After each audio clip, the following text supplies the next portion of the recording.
ꯉꯥꯁꯦ ꯄꯨꯂꯥꯎꯁꯤꯒ ꯑꯗꯨꯒ ꯉꯥ ꯃꯊꯣꯡꯕꯗ ꯍꯥꯞꯀꯗꯕ ꯑꯗꯣ ꯃꯌꯥꯝ ꯁꯤꯗ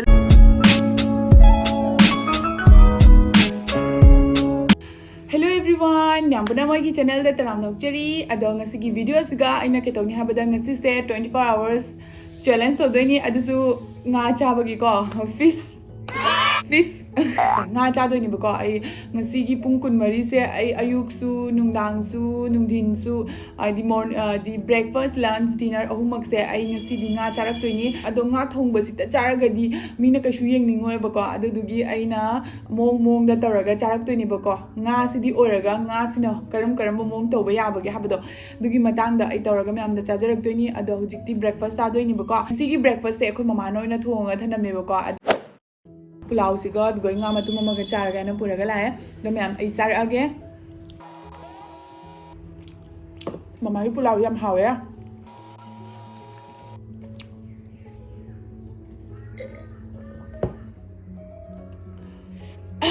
ado myam ai breakfast sangom thaga lorani sangom ju thak chala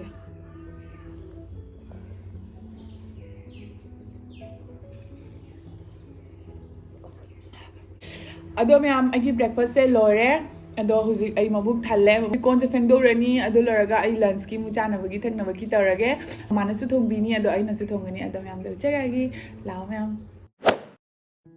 ado myam aina huzik thongdo se ilisani ado ai huzik si chamna lore bako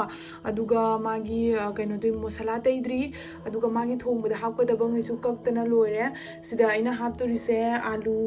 alu leire jenam leire moroga tekpa aduga gi kalandri maru aduga sida leire motor ado tomato happadine ko ilisagi mahau mangi haine bako aduna aina sidi tomato haparoge yam simple da thongdoini aduga sigana leire maroi mapang khara methi maroi adagi amubi maroi adagi tespata dugai haribop sa hapkani ado sidei ai kawre bako huji nga singau thorage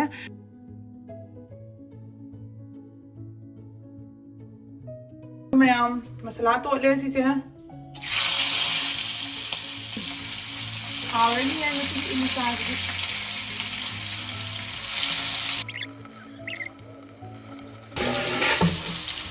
Natidi nungdang howdori kubi tikaba howdori ada mutan sina of the brother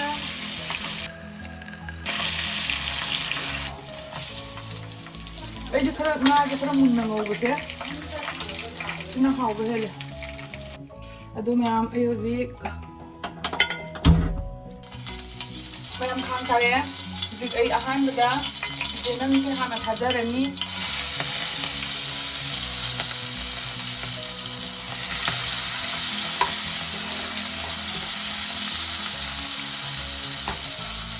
jenam se thajaraba matungda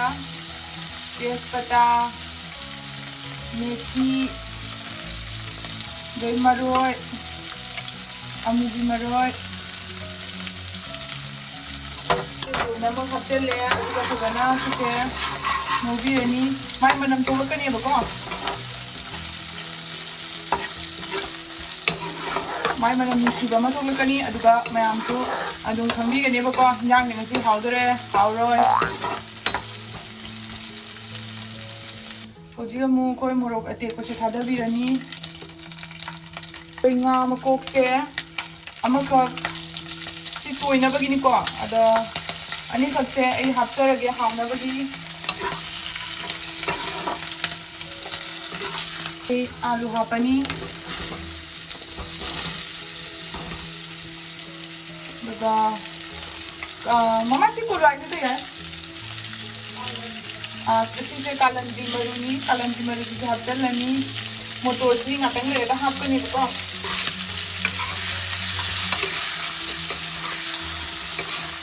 alu ke khatang munna bai ngobi rani makum kungan dirani maroi morok Dalai jangang ado aigi jan se am chamna thomdoini masala kasu ahen ba hapoe bako masagi motor du zaptan birani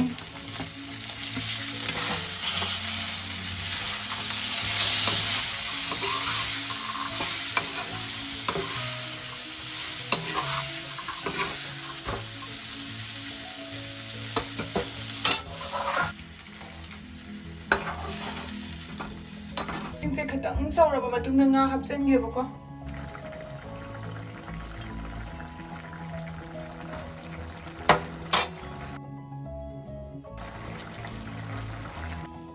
ꯃꯌꯥꯝ ꯁꯤꯗ ꯂꯩꯔꯦ ꯑꯩꯒꯤ ꯍꯤꯟꯖꯥꯡꯁꯦ ꯊꯨꯝ ꯍꯥꯞꯆꯟꯈ꯭ꯔꯦ ꯒꯔꯝ ꯃꯁꯥꯂꯥ ꯍꯥꯞꯄꯦ ꯑꯗꯨꯒ ꯂꯣꯏꯔꯦ ꯑꯗꯣ ꯃꯌꯥꯝ ꯁꯤꯗ ꯂꯩꯔꯦ ꯑꯩꯒꯤ ꯉꯁꯤꯒꯤ ꯃꯊꯦꯜ ꯃꯌꯥꯝꯁꯦ ꯁꯤꯗ ꯂꯩꯔꯦ ꯀꯩꯅꯣ ꯁꯤꯡꯖꯨꯁꯤꯁꯨ ꯇꯣꯉꯥꯟꯅ ꯌꯥꯎꯅ ꯃꯦꯠꯂꯕꯅꯤ ꯑꯗꯨꯝ ꯉꯥ ꯀꯧꯔꯦꯅꯀꯣ ꯑꯗꯣ ꯁꯤꯗ ꯂꯩꯔꯦ ꯉꯥ ꯑꯃꯦꯠꯄꯤ ꯁꯤꯁꯦ ꯉꯥ ꯑꯃꯦꯠꯄꯤꯅꯤ ꯑꯗꯨꯒ ꯁꯤꯗ ꯂꯩꯔꯦ ꯏꯂꯤꯁꯥ ꯊꯣꯡꯕꯗꯣ ꯑꯗꯨꯒ ꯁꯤꯗ ꯂꯩꯔꯦ ꯃꯣꯇꯣꯔ ꯕꯨꯒꯨꯅꯤ ꯑꯗꯨꯒ ꯁꯤꯗ ꯂꯩꯔꯦ ꯆꯝꯊꯣꯡ ꯑꯗꯨꯒ ꯁꯤꯗ ꯂꯩꯔꯦ ꯑꯩꯒꯤ ꯆꯥꯛ ꯑꯗꯣ ꯉꯁꯤ ꯃꯌꯥꯝ ꯆꯥꯊꯔꯛꯑꯒꯦ ꯍꯧꯖꯤꯛ ꯑꯩꯒꯤ ꯃꯊꯦꯜ ꯃꯌꯥꯝꯁꯦ ꯎꯅꯕ ꯍꯣꯠꯅꯕꯗ ꯑꯩ ꯆꯥꯛ ꯅꯣꯟꯊꯔꯒ ꯆꯥꯕ ꯇꯥꯔꯦꯕꯀꯣ ꯑꯩ ꯆꯥꯛꯁꯤꯁꯨ ꯌꯥꯝꯅ ꯂꯥꯝꯃꯦ ꯑꯗꯨꯒ ꯃꯃꯥꯅ ꯑꯩꯅ ꯁꯤꯇꯅꯦꯕꯀꯣ ꯊꯣꯡꯉꯤꯕ ꯑꯗꯨꯒ ꯁꯤꯡꯖꯨꯁꯤꯒ ꯑꯗꯨꯒ ꯑꯇꯩꯗꯤ ꯃꯃꯥꯅ ꯇꯧꯕꯤꯕꯅꯦ ꯑꯗꯣ ꯃꯌꯥꯝ ꯑꯩ ꯍꯧꯖꯤꯛ ꯆꯥꯔꯛꯑꯒꯦ ꯉꯁꯤ ꯍꯤꯟꯖꯥꯡꯁꯦ ꯌꯥꯝ ꯍꯥꯎꯗ ꯃꯥꯜꯂꯦ ꯃꯅꯝꯒ ꯈꯨꯅꯨꯡꯁꯤ ꯑꯃ ꯑꯣꯏꯌꯦ ꯑꯗꯣ ꯑꯇꯩ ꯍꯤꯟꯖꯥꯡ ꯊꯣꯡꯕꯁꯤꯗꯤ ꯑꯩꯅ ꯍꯥꯄꯛꯇ꯭ꯔꯦꯕꯀꯣ ꯅꯠꯇ꯭ꯔꯗꯤ ꯑꯩꯒꯤ ꯚꯤꯗꯤꯑꯣꯗꯣ ꯌꯥꯝ ꯁꯥꯡꯉꯅꯤꯅ ꯆꯥꯛ ꯊꯣꯡꯕ ꯂꯣꯏꯔꯦ ꯑꯗꯨꯗꯨꯅ ꯃꯃꯥ ꯃꯃꯤꯠꯀꯁꯦ ꯂꯣꯏ ꯃꯁꯛꯀ ꯀꯩꯁꯨ ꯃꯊꯧ ꯇꯥꯗ꯭ꯔꯦ ꯑꯩ ꯍꯧꯖꯤꯛ ꯆꯥꯛ ꯂꯥꯝꯃꯃꯤꯅ ꯆꯥꯛ ꯍꯥꯟꯅ ꯆꯥꯈꯤꯒꯦ ꯑꯩ ꯆꯝꯊꯣꯡꯁꯦ ꯌꯥꯝ ꯄꯥꯝꯃꯦ ꯍꯧꯖꯤꯛ ꯉꯁꯤꯗꯤ ꯅꯨꯡꯁꯥ ꯌꯥꯝ ꯁꯥꯏꯕꯀꯣ ꯅꯨꯡꯁꯥ ꯁꯥꯕꯁꯤꯗ ꯆꯝꯊꯣꯡꯁꯦ ꯌꯥꯝ ꯍꯥꯎꯗꯣꯏꯅꯤ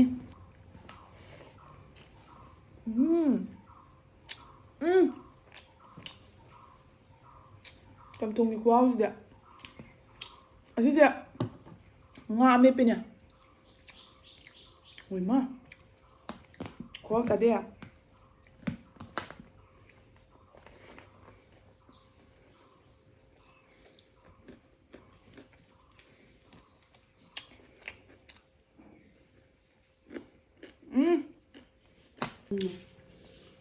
ꯕꯨꯒꯨꯅꯤ ꯊꯣꯡꯕꯁꯤꯃ ꯆꯥꯒꯦ ꯃꯌꯥꯝ ꯍꯤꯟꯖꯥꯡ ꯑꯍꯥꯟꯕꯗ ꯈꯔ ꯃꯊꯦꯜ ꯇꯧꯅꯤꯡꯉꯦ ꯃꯃꯥ ꯕꯨꯒꯨꯅꯤꯁꯦ ꯃꯅꯝ ꯌꯥꯝ ꯅꯨꯡꯁꯤ ꯃꯅꯝ ꯌꯥꯝ ꯅꯨꯡꯁꯤ ꯆꯥꯗ꯭ꯔꯤꯉꯩꯗꯩ ꯍꯥꯎꯋꯦ ꯕꯨꯒꯨꯅꯤꯅ ꯁꯦꯠꯂꯦꯍꯦ ꯉꯁꯤ ꯍꯤꯟꯖꯥꯡꯁꯤꯗꯤ ꯕꯨꯒꯨꯅꯤꯁꯦ ꯌꯥꯝ ꯍꯥꯎꯋꯦ ꯃꯥ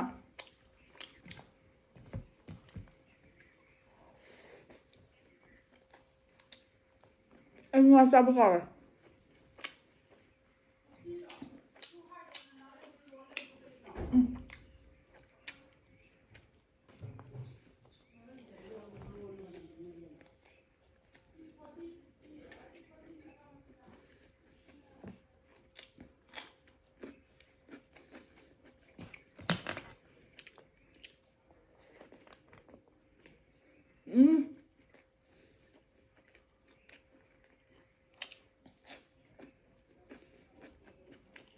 ngasi nang khô ja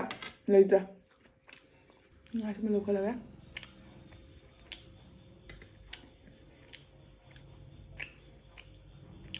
Ilisari chaning da bhaba mune maru yam yawe numi da makta chaning de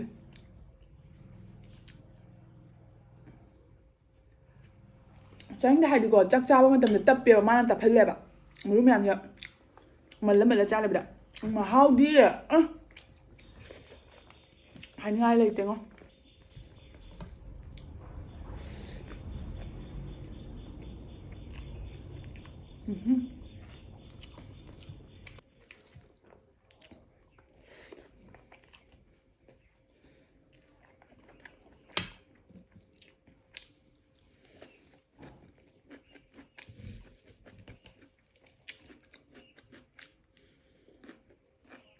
진짜 아까워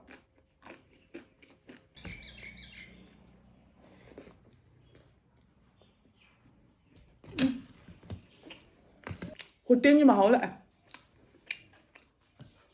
cái màu ấy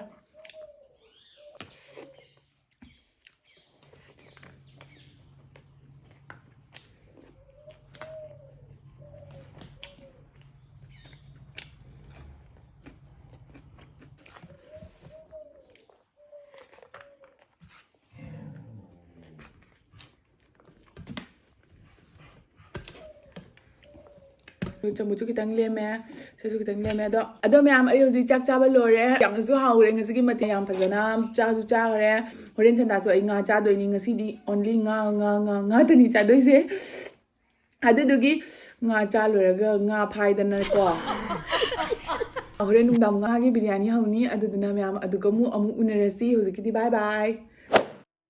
ꯑꯩ ꯍꯧꯖꯤꯛ ꯀꯩꯅꯣꯒꯤ ꯐꯤꯁ ꯕꯤꯔꯌꯥꯅꯤ ꯍꯧꯗꯣꯏꯅꯤ ꯑꯗꯣ ꯐꯤꯁꯁꯦ ꯉꯥꯁꯦ ꯉꯁꯤꯒꯤ ꯉꯁꯥꯏ ꯆꯥꯊꯣꯛꯈꯤꯗꯅ ꯁꯤꯈꯛ ꯂꯩꯔꯦꯕꯀꯣ ꯑꯗꯣ ꯁꯤꯁꯤꯡꯅ ꯑꯩ ꯍꯧꯖꯤꯛ ꯕꯤꯔꯌꯥꯅꯤ ꯇꯧꯔꯛꯇꯣꯏꯅꯤ ꯑꯗ ꯂꯩꯔꯦ ꯃꯊꯧ ꯇꯥꯕ ꯄꯣꯠꯆꯩꯉꯩꯗꯣ ꯁꯤꯗ ꯂꯩꯔꯦ ꯁꯤꯗ ꯘꯤ ꯑꯃ ꯃꯊꯧ ꯇꯥꯔꯅꯤ ꯑꯗꯨꯒ ꯁꯤꯒꯤ ꯆꯦꯡꯁꯦ ꯌꯥꯝ ꯍꯥꯎꯋꯦꯕꯀꯣ ꯃꯃꯤꯡꯗꯤ ꯈꯪꯗꯦ ꯆꯦꯡ ꯃꯆꯥꯅꯤ ꯑꯗꯣ ꯁꯤꯁꯤꯃ ꯂꯧꯔꯦ ꯒꯥꯖꯔ ꯂꯩꯔꯦ ꯂꯩꯔꯦ ꯇꯦꯖꯄꯇꯥ ꯗꯥꯜꯆꯤꯅꯤ ꯑꯗꯒꯤ ꯔꯣꯡꯄꯥꯜ ꯃꯔꯣꯏ ꯂꯩꯔꯦ ꯑꯗꯒꯤ ꯁꯤꯡ ꯂꯩꯔꯦ ꯑꯗꯨꯒ ꯁꯤꯗ ꯇꯣꯃꯦꯇꯣ ꯂꯩꯔꯦ ꯑꯗꯨꯒ ꯁꯤꯗ ꯇꯤꯜꯍꯧ ꯂꯩꯔꯦ ꯆꯅꯝ ꯂꯩꯔꯦ ꯃꯣꯔꯣꯛ ꯂꯩꯔꯦ ꯊꯣꯡꯕꯒꯤꯗ ꯑꯃꯨꯛ ꯆꯠꯂꯁꯤ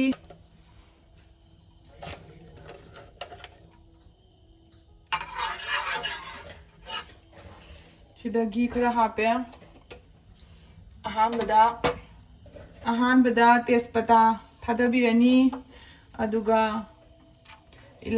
ꯀꯩꯅꯣ ꯗꯥꯜꯆꯤꯅꯤ ꯑꯗꯒꯤ ꯔꯣꯡꯄꯥꯜ ꯑꯗꯒꯤ ꯃꯔꯣꯏ ꯑꯗꯣ ꯅꯣꯏꯅ ꯀꯩꯅꯣ ꯂꯩꯔꯒꯗꯤ ꯏꯂꯥꯏꯆꯤ ꯂꯩꯔꯒꯗꯤ ꯏꯂꯥꯏꯆꯤꯁꯨ ꯍꯥꯞꯄꯣ ꯑꯩꯗꯤ ꯏꯂꯥꯏꯆꯤꯗꯣ ꯃꯅꯝ ꯍꯩꯅꯗꯦꯅ ꯍꯥꯞꯇ꯭ꯔꯦꯕꯀꯣ ꯑꯗꯣ ꯁꯤꯁꯦ ꯁꯨꯃꯥꯏꯅ ꯉꯧꯕꯤꯔꯅꯤ ꯑꯗꯨꯒ ꯆꯦꯡꯁꯦ ꯍꯥꯞꯆꯤꯟꯕꯤꯔꯅꯤ ꯆꯦꯡꯁꯦ ꯄꯣꯞꯊꯣꯛꯍꯟꯕ ꯌꯥꯗꯦꯀꯣ ꯀꯥꯏꯍꯟꯕꯁꯨ ꯌꯥꯗꯦ ꯉꯥꯏꯍꯥꯛꯇꯪ ꯈꯛꯇꯪꯅꯤꯀꯣ ꯃꯥꯒꯤ ꯀꯩꯅꯣꯁꯦ ꯃꯅꯝꯁꯦ ꯃꯤꯂꯤꯅꯕꯒꯤ ꯃꯅꯝꯁꯦ ꯆꯠꯇꯅꯕꯒꯤ ꯍꯥꯏꯅ ꯈꯛꯇꯪꯈꯛ ꯁꯨꯃꯥꯏꯅ ꯉꯧꯕꯤꯔꯅꯤ ꯃꯨꯟꯅ ꯉꯧꯗꯣꯏ ꯅꯠꯇꯦꯀꯣ ꯑꯗꯨꯒ ꯑꯩ ꯍꯧꯖꯤꯛ ꯀꯨꯀꯔ ꯊꯥꯡꯒꯠꯂꯅꯤ ꯑꯗꯨꯒ ꯆꯥꯛꯁꯦ ꯆꯦꯡꯁꯦ ꯍꯥꯞꯆꯤꯟꯕꯤꯔꯅꯤ 이싱ꯁꯦ ꯌꯥꯝꯅ ꯍꯥꯞꯄꯣꯏꯗꯕꯅꯦꯕꯀꯣ 이싱ꯁꯦ ꯈꯤꯇꯪ ꯍꯥꯞꯄꯅꯤ ꯀꯨꯀꯔꯁꯦ ꯁꯤꯒꯩ ꯑꯣꯏꯅ ꯇꯧꯔꯣ ꯑꯩꯗꯨꯒ ꯃꯁꯥꯂꯥ ꯑꯃ ꯇꯧꯗꯣꯏꯅꯤ ꯀꯨꯀꯔꯁꯦ ꯁꯤꯒ ꯊꯥꯡꯒꯠꯂꯣ ꯑꯗꯨꯒ ꯃꯌꯥꯝ ꯑꯩ ꯍꯧꯖꯤꯛ ꯃꯥꯒꯤ ꯃꯁꯥꯂꯥ ꯑꯃꯨꯛ ꯍꯧꯕ ꯍꯧꯔꯅꯤ ꯘꯤꯅ ꯇꯧꯔꯒꯗꯤ ꯍꯥꯎꯕ ꯍꯦꯜꯂꯦꯕꯀꯣ ꯑꯗꯨꯅ ꯑꯩꯅ ꯘꯤꯅ ꯇꯧꯕꯅꯦ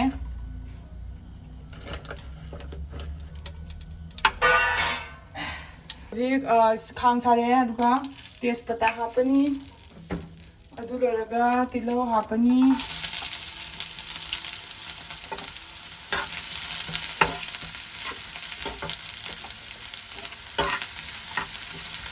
ꯇꯤꯜꯍꯧꯁꯦ ꯈꯤꯇꯪ ꯉꯧꯈꯤꯁꯦꯕꯀꯣ ꯁꯤꯡ ꯈꯤꯇꯪ ꯑꯃꯨꯛ ꯍꯥꯞꯄꯦ ꯑꯗꯨꯒ ꯆꯠꯂꯒꯦꯕꯀꯣ ꯆꯅꯝꯁꯦ ꯀꯩꯒꯤꯅꯣ ꯍꯥꯏꯕꯗ ꯆꯅꯝꯁꯦ ꯑꯩ ꯒ꯭ꯔꯥꯏꯟ ꯇꯧꯕ ꯅꯠꯇꯕꯅꯤꯅꯅꯦ ꯑꯗꯨꯅ ꯑꯗꯨꯝ ꯃꯥꯒ ꯃꯥꯟꯅꯅ ꯃꯨꯟꯕꯗꯣ ꯃꯥꯟꯅꯃꯤꯟꯅꯅꯕꯒꯤ ꯃꯕꯥꯅꯤ ꯄꯨꯟꯅ ꯉꯧꯃꯤꯟꯅꯔꯒꯦ ꯑꯗꯨꯒ ꯃꯣꯔꯣꯛꯁꯤꯁꯨ ꯍꯥꯞꯆꯤꯜꯂꯒꯦ ꯃꯣꯔꯣꯛ ꯑꯁꯪꯕꯁꯤꯁꯨ ꯉꯥꯁꯦ ꯊꯨꯒꯥꯏꯔꯒ ꯃꯆꯦꯠ ꯈꯔ ꯍꯥꯞꯆꯤꯜꯂꯒꯦꯕꯀꯣ ꯁꯤ ꯀꯩꯅꯣꯅꯤ ꯒꯥꯖꯔ ꯑꯩꯅ ꯁꯣꯏꯅ ꯊꯝꯕ ꯑꯗꯨ ꯈꯔ ꯑꯃꯨꯛ ꯍꯥꯞꯆꯤꯟꯖꯔꯦ ꯑꯗꯨꯒ ꯍꯧꯖꯤꯛ ꯑꯃꯨꯛ ꯇꯣꯃꯦꯇꯣ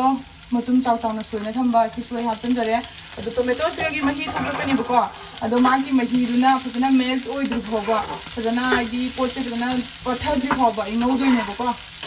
ꯆꯥꯛ ꯃꯁꯥꯂꯥ ꯍꯥꯞꯄꯦ ꯃꯔꯣꯏ ꯈꯔ ꯑꯃꯨꯛ ꯍꯥꯞꯄꯦ ꯌꯥꯏꯉꯪ ꯈꯤꯇꯪ ꯑꯃ ꯑꯃꯨꯛ ꯍꯥꯞꯄꯦ ꯃꯣꯔꯣꯛ ꯈꯤꯇꯪ ꯑꯃꯒ ꯑꯃꯨꯛ ꯍꯥꯞꯄꯅꯤ ꯑꯗꯨꯒ ꯏꯁꯤꯡ ꯈꯤꯇꯪꯒ ꯍꯥꯞꯄꯒ ꯁꯤꯁꯦ ꯃꯥꯏ ꯃꯁꯥꯂꯥꯁꯦ ꯐꯖꯅ ꯆꯪꯍꯟꯅꯕꯒꯤꯅꯦ ꯆꯥꯛꯇꯣ ꯁꯤꯗ ꯂꯩꯔꯦ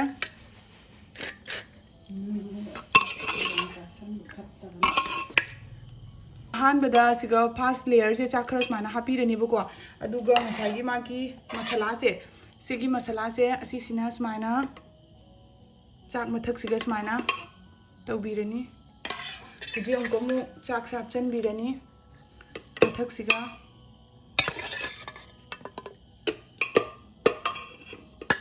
फजन हाप हेट्रेबको अदो फजन माई लेयर लेयर तौन हाप्तोइनि सिटी अमा कामहलनी अदु लोरगा मुथतोइनेबको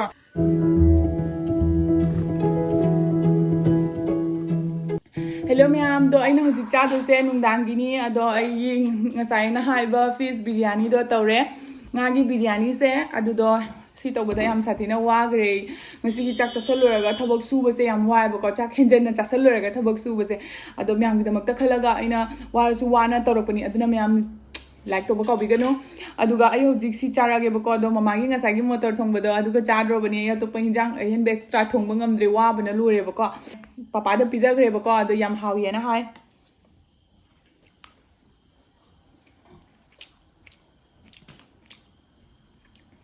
खुहाव अमनिने मखुहाव अमनिद्रा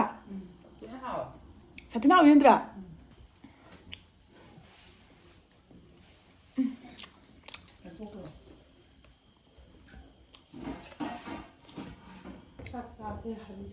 Satina haure egi ngasigi fish biryani se ado mayam try so dina to bio do mayam aina video se nangore na yam wana to na video se namjabani duna mayam na igi damakta awa se kitang ubiraga di ko like amak to biramo do igi video se size ga sinjarage mayam na igi video sing badan ngai biraga di like share subscribe yadre subscribe comment to kawigano do ayozi has molaga duga gi asatha wa tai rani aduga loisare igi video bye bye